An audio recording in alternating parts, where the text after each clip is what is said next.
Now turn to Section 1. Section 1. You will hear a man interviewing a woman in the street about her use of transport. First, you have some time to look at questions 1 to 5.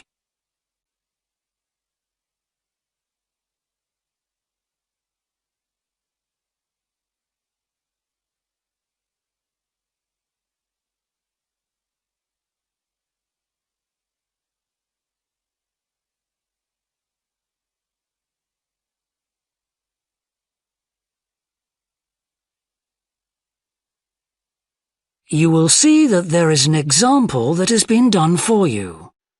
On this occasion only, the conversation relating to this will be played first. Excuse me? Yes? I wonder if you could spare a few minutes to do a survey on transport. It won't take long. No, that's fine. Oh, lovely. The survey is on behalf of the local council. They'd like to know about what transport you use and any suggestions for improvement. Can I start by asking you how you travelled to town today? Sure, I came on the bus. The woman travelled to town by bus, so bus has been written in the space. Now we shall begin. You should answer the questions as you listen, because you will not hear the recording a second time. Listen carefully and answer questions 1 to 5. Excuse me? Yes? I wonder if you could spare a few minutes to do a survey on transport. It won't take long. No, that's fine. Oh, lovely. The survey is on behalf of the local council. They'd like to know about what transport you use and any suggestions for improvement. Can I start by asking you how you travelled to town today? Sure, I came on the bus. Great. Now, can I get a few details about yourself? OK. What's your name? It's Louisa. Yes. Hardy. Can you spell that, please? Yes, it's Hardie. Great, thanks. And can I have your address? It's 19 Whitestone Road. Oh, right, I know that area. It's Bradfield, isn't it? That's right. Is the postcode GT7? It's actually GT8 2LC. Great. And could I ask what your job is? Are you a student? I've actually just finished my training. I'm a hairdresser. Oh, right. And one more question in this section. What is the reason for you coming into town today? Actually, it's not for shopping today, which would be my normal reason, but to see the dentist. Right. Thanks. Before you hear the rest of the interview, you have some time to look at questions 6 to 10.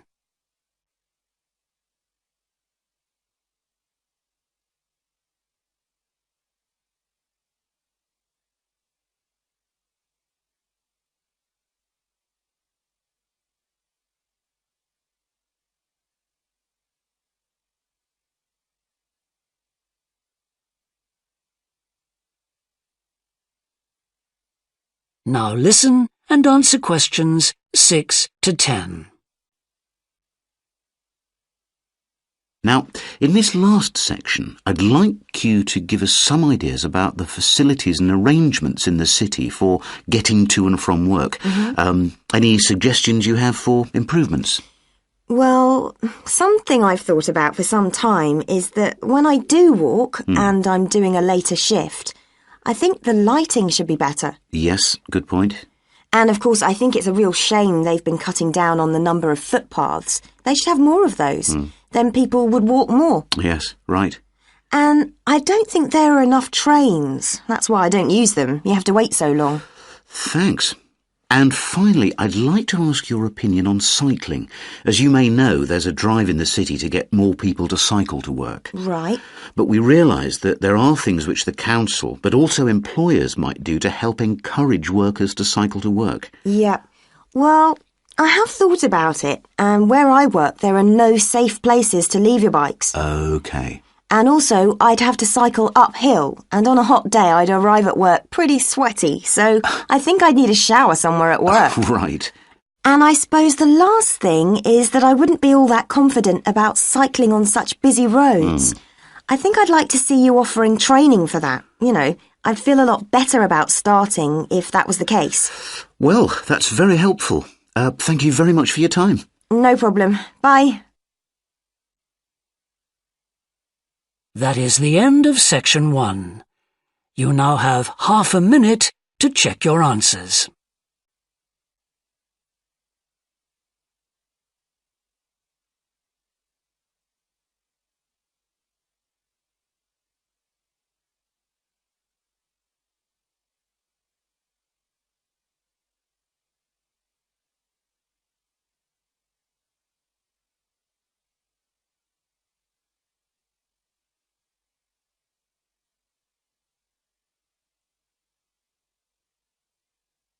Now turn to section 2.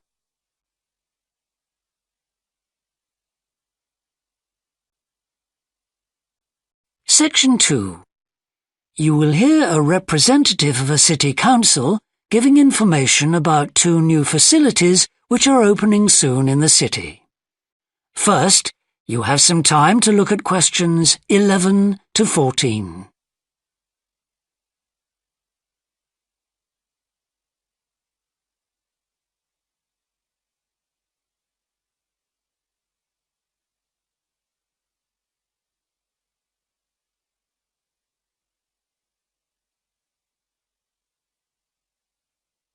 Now listen carefully and answer questions 11 to 14. Good morning. I'm very pleased to have this opportunity to say a little about 2 exciting new developments in the city: the Brackenside open-air swimming pool and the Children's Adventure Playground in Central Park. As many of you may know, the idea for these initiatives came from you, the public, in the extensive consultation exercise which the City Council conducted last year. And they have been realised using money from the SWRDC, the South West Regional Development Commission. First of all, Brackenside Pool. As many of the older members of the audience will remember, there used to be a wonderful open-air pool on the seafront 30 years ago, but it had to close when it was judged to be unsafe. For the design of this new heated pool, we were very happy to secure the talents of internationally renowned architect Ellen Wendon, who has managed to combine a charming 1930s design, which fits in so well with many of the other buildings in the area, with up-to-the-minute features such as a recycling system, the only one of its kind in the world, which enables seawater to be used in the pool. Now, there's been quite a bit of discussion in the local press about whether there would be enough room for the number of visitors we're hoping to attract, but the design is deceptive, and there have been rigorous checks about capacity. Also, just in case you were wondering, we're on schedule for a June the 15th opening date, and well within budget, a testimony to the excellent work of local contractors Hickman's. We hope that as many people as possible will be there on June the 15th. We have engaged award-winning actress Coral White to declare the pool open, and there'll be drinks and snacks available at the poolside. There'll also be a competition for the public to decide on the sculpture we plan to have at the entrance. You will decide which famous historical figure from the city we should have. Before you hear the rest of the talk, you have some time to look at questions 15 to 20.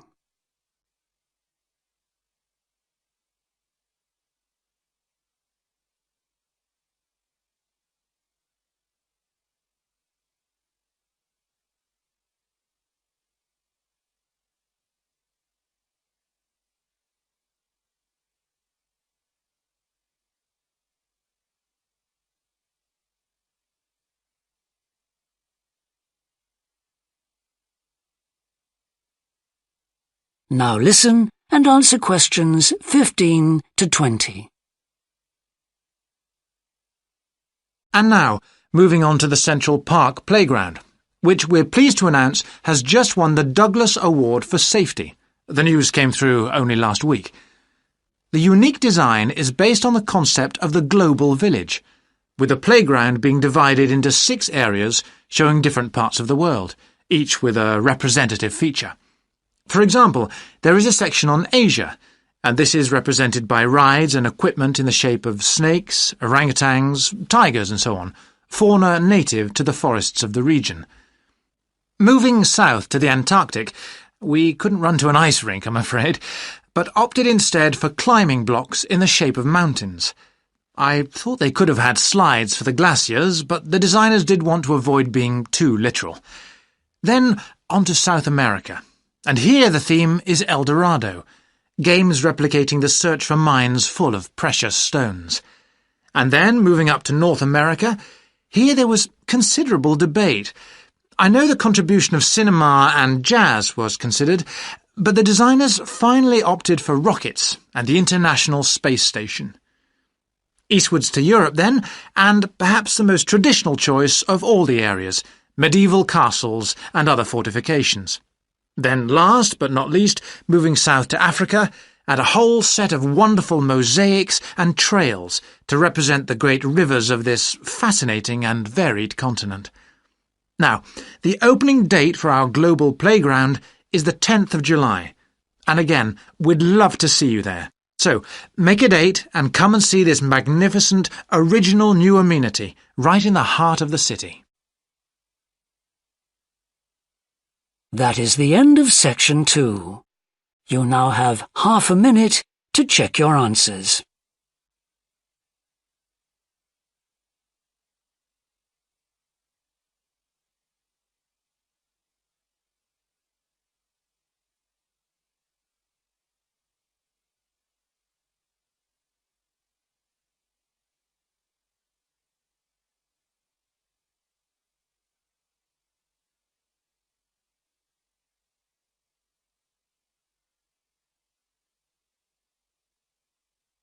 Now turn to section 3.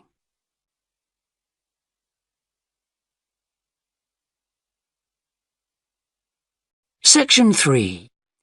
You will hear two anthropology students called Victor and Olivia discussing their joint presentation about a Norwegian explorer called Thor Heyerdahl. First, you have some time to look at questions 21 to 24.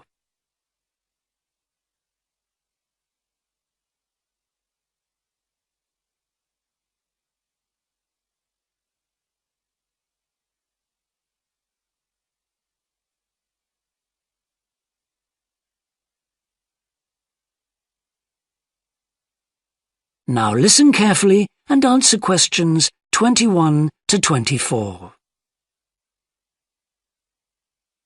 Right, well, for our presentation, shall I start with the early life of Thor Heyerdahl? Sure. Why don't you begin with describing the type of boy he was, especially his passion for collecting things? That's right. He had his own little museum. And I think it's unusual for children to develop their own values and not join in their parents' hobbies. I'm thinking of how Heyerdahl wouldn't go hunting with his dad, for example. Yeah, he preferred to learn about nature by listening to his mother read to him. And quite early on, he knew he wanted to become an explorer when he grew up. That came from his camping trips he went on in Norway, I think. No, it was climbing that he spent his time on as a young man. Oh, right. After university, he married a classmate, and together they decided to experience living on a small island to find out how harsh weather conditions shaped people's lifestyles. As part of their preparation, before they left home, they learnt basic survival skills, like building a shelter. I guess they needed that knowledge in order to live wild in a remote location with few inhabitants, cut off by the sea, which is what they were aiming to do. An important part of your talk should be the radical theory Heyerdahl formed from examining mysterious ancient carvings that he happened to find on the island. I think you should finish with that. Okay. Before you hear the rest of the discussion, you have some time to look at questions 25 to 30.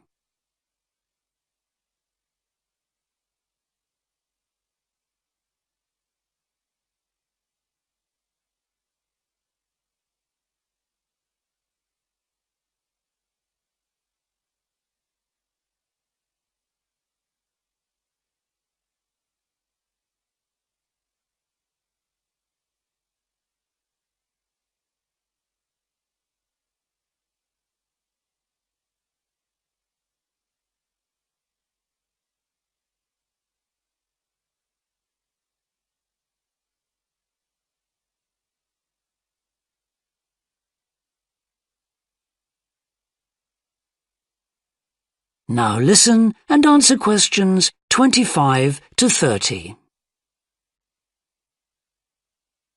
All right, Victor, so after your part, I'll talk about Thor Heyerdahl's adult life, continuing from the theory he had about Polynesian migration. Up until that time, of course, academics had believed that humans first migrated to the islands in Polynesia from Asia in the west. Yes, they thought that travel from the east was impossible because of the huge empty stretch of ocean that lies between the islands and the nearest inhabited land. Yes, but Heyerdahl spent ages studying the cloud movements, ocean currents, and wind patterns to find if it was actually possible. And another argument was that there was no tradition of large shipbuilding in the communities lying to the east of Polynesia. But Heyerdahl knew they made lots of coastal voyages in locally built canoes. Yes, or sailing on rafts, as was shown by the long voyage that Heyerdahl did next. It was an incredibly risky journey to undertake. Sometimes I wonder if he did that trip for private reasons, to show others that he could have spectacular adventures. What do you think, Olivia? Well, I think it was more a matter of simply trying out his idea, to see if migration from the east was possible. Yes, that's probably it. And the poor guy suffered a bit at that time because the war forced him to stop his work for some years. Yes. When he got started again and planned his epic voyage, do you think it was important to him that he achieve it before anyone else did? I haven't read anywhere that was his motivation. The most important factor seems to have been that he used only ancient techniques and local materials to build his raft. Yes. I wonder how fast it went. Well, it took them 97 days from South America to the Pacific Islands. And after that, Heyerdahl went to Easter Island, didn't he? We should mention the purpose of that trip. I think he sailed there in a boat made out of reeds. No, that was later on in Egypt, Olivia. Oh, yes, that's right. But what he wanted to do was talk to the local people about their old stone carvings and then make one himself to learn more about the process. I see. Well, what a great life. Even though many of his theories have been disproven, he certainly left a lasting impression on many disciplines, didn't he? To my mind, he was the first person to establish what modern academics call practical archaeology. I mean that they try to recreate something from the past today, like he did with his raft trip. It's unfortunate that his ideas about where Polynesians originated from have been completely discredited. Yes. Right, well, I'll prepare a PowerPoint slide at the end that acknowledges our sources. I mainly used The Life and Work of Thor Heyerdahl by William Oliver. I thought the research methods he used were very sound, although I must say I found the overall tone somewhat old-fashioned. I think they need to do a new, revised edition. Yeah, I agree. What about the subject matter? I found it really challenging. Well, it's a complex issue. I thought the book had lots of good points. What did you think of the illustration? That is the end of section 3. You now have half a minute to check your answers.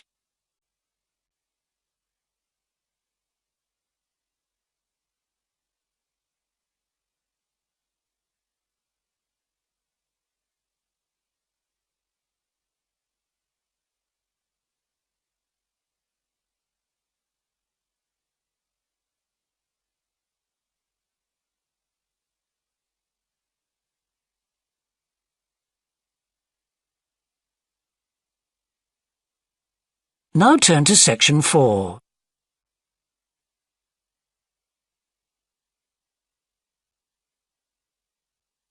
Section 4. You will hear a business student predicting how management might change in the next few years. First, you have some time to look at questions 31 to 40.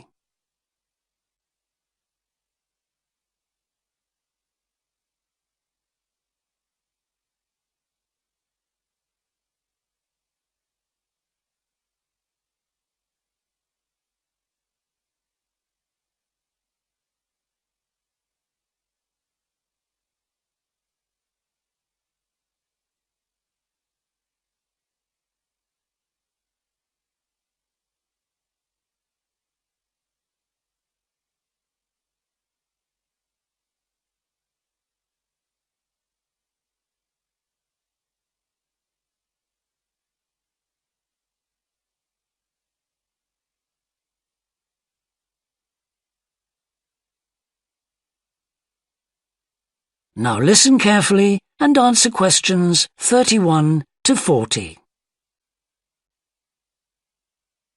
Well, I've been talking to managers in a number of businesses and reading surveys about the future of management. And what I'm going to present in this seminar is a few ideas about how the activity is likely to change in the next 10 years. It isn't a scientific statistical analysis, just some ideas for us to discuss. One area I want to mention is business markets, and I'm sure a really significant development will be a major increase in competition, with companies from all around the world trying to sell similar products. Consumers will have much more choice.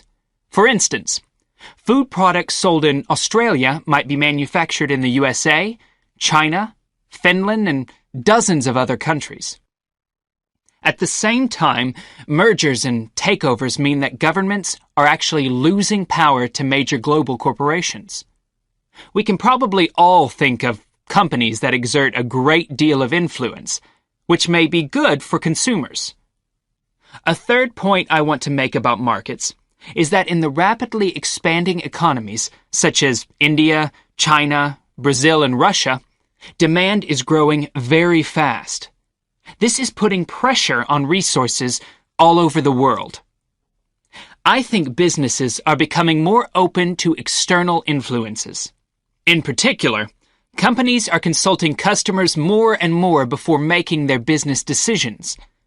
Companies are finding out what they want and providing it, instead of making products and then trying to sell them, which is the model of years ago. Another influence is that concerns about the environment will force manufacturers to extend product life cycles to reduce the amount of pollution and waste. And, in some cases, regulation will need to be strengthened. Many societies are much more fluid and democratic, and the structure of companies is changing to reflect that.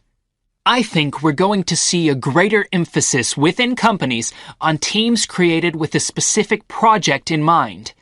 And when they're completed, the teams will be disbanded and new ones formed. More and more people see work as simply one part of their lifestyle, and not the most important one. And as the workforce is shrinking in some countries, businesses are having to compete for staff instead of being able to choose among a lot of applicants. Typical examples that will attract and retain staff are traditional ones like flexible hours and, something that has been made possible by advances in technology, remote working, with people based at their home, abroad, or almost anywhere they choose.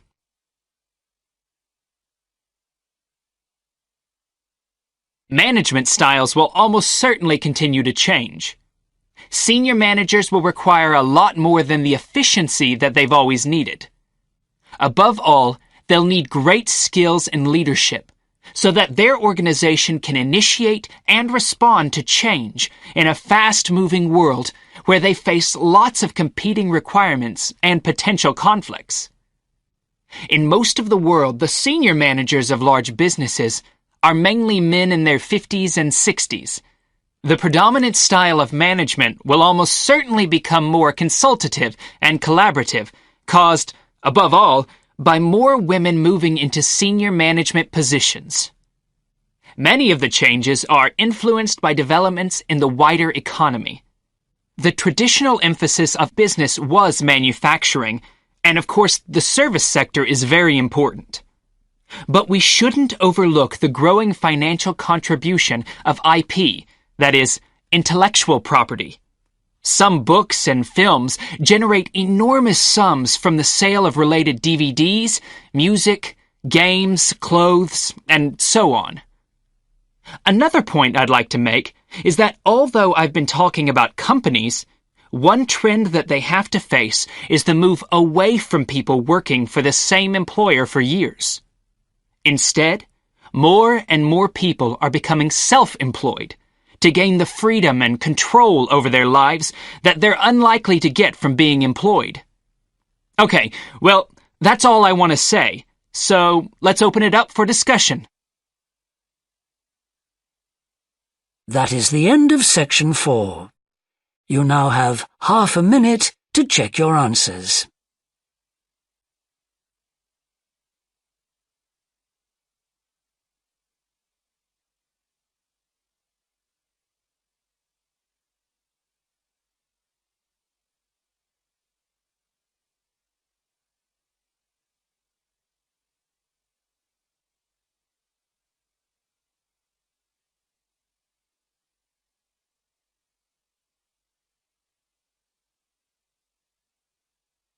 That is the end of the listening test.